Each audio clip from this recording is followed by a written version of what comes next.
For 47 years, the mullahs had been in charge of Iran. The poor Persian people have suffered horrendously. They are not only bad to their own people, just one little example, they've executed 5,000 gay people since they've been in power, let alone the other atrocities that they've committed. But as a result of utterly failed foreign policy in 2015, when President Obama, the European Union, and yes, the British government, and Foreign Office too, decided on a partnership deal with Iran, we freed up tens of billions of dollars for them, which they've used to fund terrorist organisations.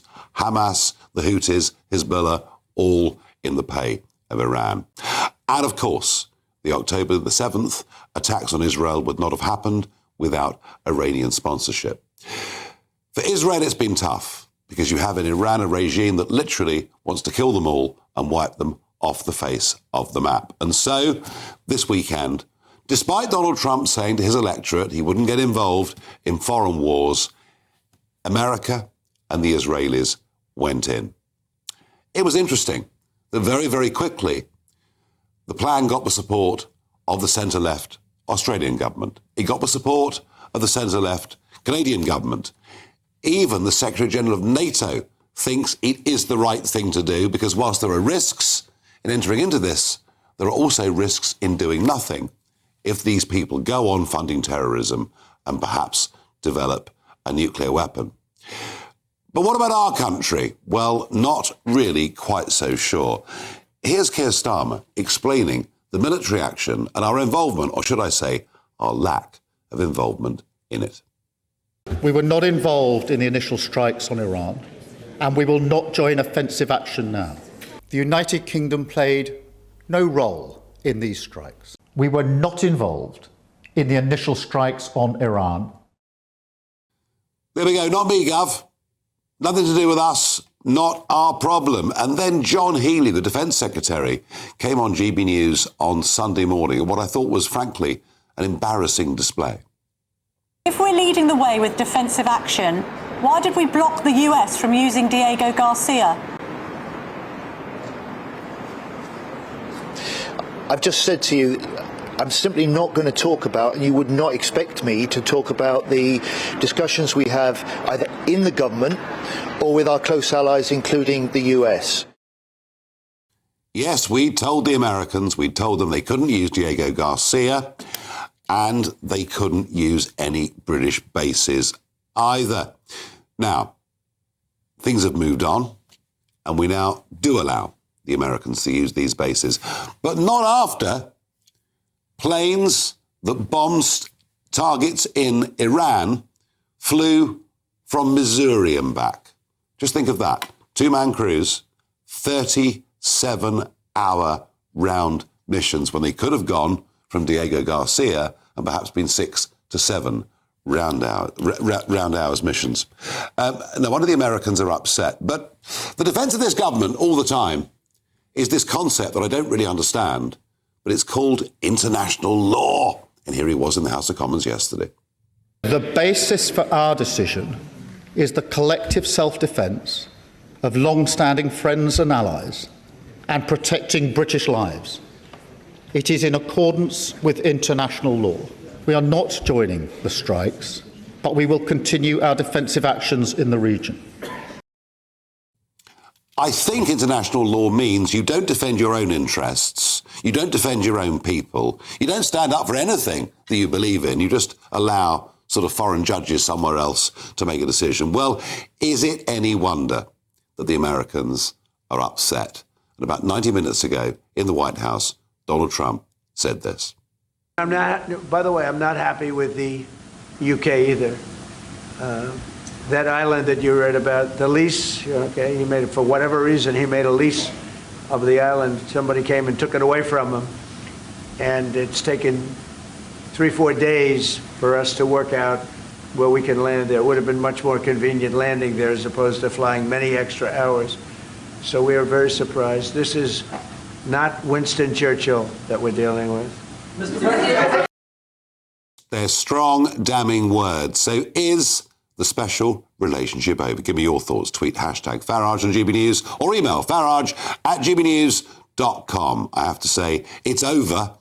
All the while, Keir Starmer is still our Prime Minister. Let us go to Jerusalem and be joined down the line by Melanie Phillips, Times columnist and author. And Melanie, I understand an escalation today in terms of tit for tat with Lebanon. Yes, just a few minutes ago, there were some, I think, 3 Hezbollah rockets fired from Lebanon, which hit, I think, or were aimed at Haifa and Tel Aviv, 2 major cities on the coast. I think that's probably the farthest reach of the rockets that, as far as I know, Hezbollah possesses. It's very interesting. Hezbollah, to begin with, the proxy army of Iran, which is based in Lebanon, to begin with, Hezbollah indicated it was not going to join the war.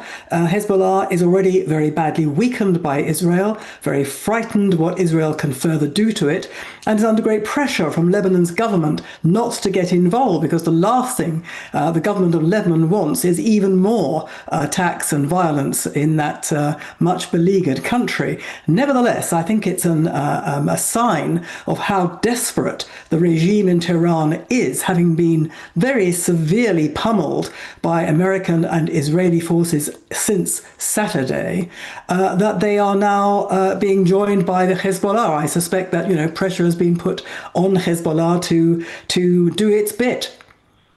Yeah, and Melanie, it was interesting. There was a comment from Marco Rubio about American involvement saying, well, Israel were going to do it anyway, so he chose to join them. Do you think he meant that, or was that to try and sort of just dampen down the base of the Republican Party in America? Neither. I'm afraid it was yet another example of the kind of misreporting that dogs any discussion in the media or reporting in the media, or apart from, of course, GB News, of Israel's wars. Because what Marco Rubio said was that it had to be done anyway. The risk and the threat to America from Iran, given various things, its dash to finish getting the bomb, the nuclear bomb, its accelerated program of ballistic missile making, including ICBM missiles that can actually reach America, that was proceeding apace. So there was no way in which America could allow this to continue.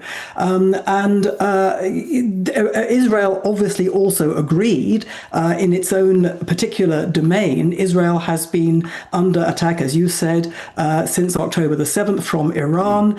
Israel is the country that Iran says is going to wipe from the map. And Israel was extremely concerned by what it was picking up through its intelligence about the rate at which Iran was continuing to rearm itself, resupply itself, restart all those terrible things that everyone hoped it had stopped doing after it was pummeled by America and Israel last year. And so America knew that Israel, whatever America did, Israel was going to have to do it. And consequently, both because Israel was going to have to do it, and if it did it, if it went to war, there would be a kind of blowback in the region which would have to be dealt with. Plus, President Trump, as we know, tried very hard to negotiate with Iran. Weeks and weeks of negotiations went on, but he was obviously clearly aware that there was a very slim likelihood that those negotiations would amount to anything. And as a result of both those things, he moved this enormous fleet armada war machine into the region, because he knew that ultimately he would probably have to go to war. And it was very, very important that Iran was not allowed to have the first strike, because if it had the first strike, then it would have, done untold damage, killed hundreds, if not thousands of people in Israel and elsewhere. And that couldn't be allowed. So both America and Israel were absolutely working together to stop that happening. They had to take the initiative, and we saw what happened. They went to war by an operation which in the first minute of the war took out the Ayatollah, the supreme leader of Iran, and approximately 40 of the top honchos in Iran. It's an extraordinary operation. Melanie, thank you for joining us live from Jerusalem. Stay safe, and thank you. Thank you. I'm joined in the studio by Joe Phillips, journalist and former press secretary of Paddy Ashdown and programme regular, and Sir Michael Ellis, former Conservative Attorney general. Joe, I've got to start with you. I think you take a very different view on all of this to me. Yes, I do. I think Keir Starmer has made absolutely the right decision. I mean, it's very difficult. What dithering, you mean? I don't think he's been dithering. I think he's been very sensible.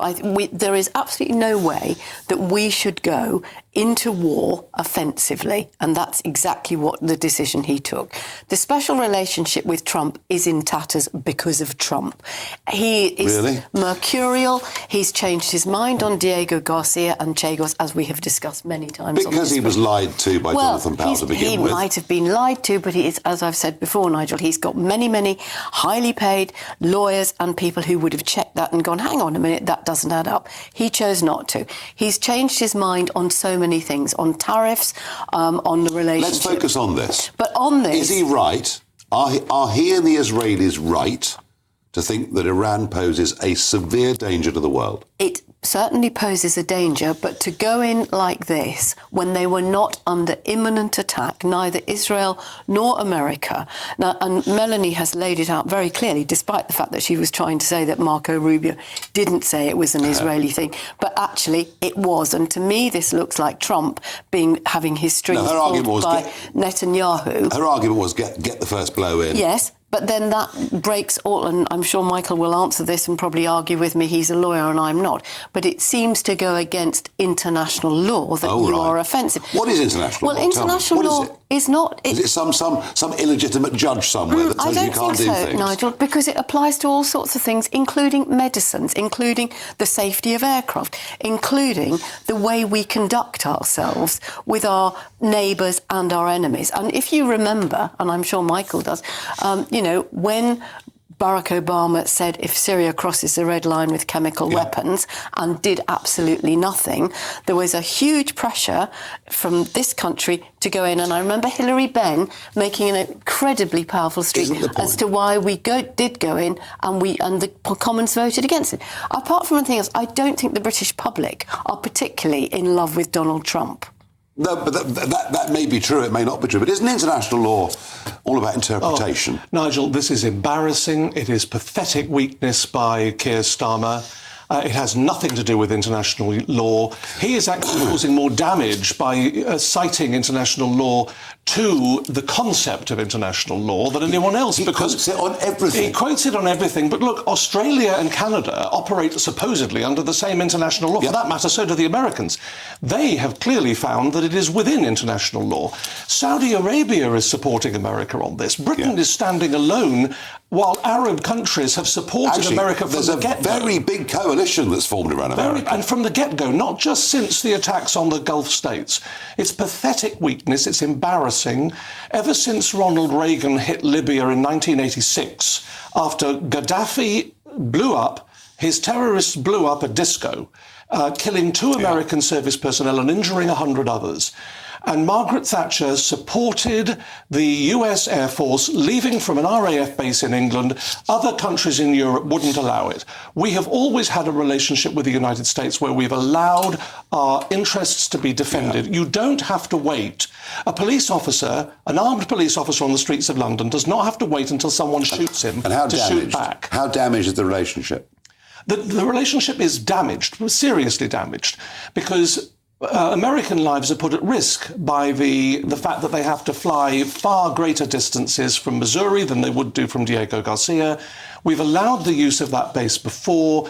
I mean, the special relationship is in tatters here, thanks to Starmer's weak leadership. And by the way, it has absolutely nothing to do with international law, in my opinion. It's to do with his votes. It's to do with his concerns. Well, we're going to come to that. I mean, is he so scared of the Green Islamist vote that he's behaving in this way? But he would surely have to go to the Commons and get a vote on it. No, he doesn't have to do anything of the sort. Well, he should do. But executive power rests with the Prime Minister. But even if you take a look at international law, right, you have the right, under Article 51 of the United Nations Charter, to defend others. The phrase collective self-defence is currently used, but it's the defence of others. So 43,000 Persian people were just murdered by this regime, according to figures in the region. The regime admit to 6,000, but the figure's probably more like 40,000. But if we allow them to develop a nuclear weapon and wait until that happens and then they use it. Well, how is that in that the is the risk. international? That is the risk of doing and nothing. that was happening. That by the is way, the sorry, risk. Nigel, No. but what he kept saying, but the Iranian people keep saying, death. Israel should be wiped off the map. You have to wait until they're going to do not that. all The threat's Iranian clear. people. The threat's clear. The regime. does. The regime, By the way, we don't have a battle with the Persian people. It's the regime. certainly not. And the IRGC, which we still haven't prescribed, even the European Union has, but that's how weak and gutless our leader is.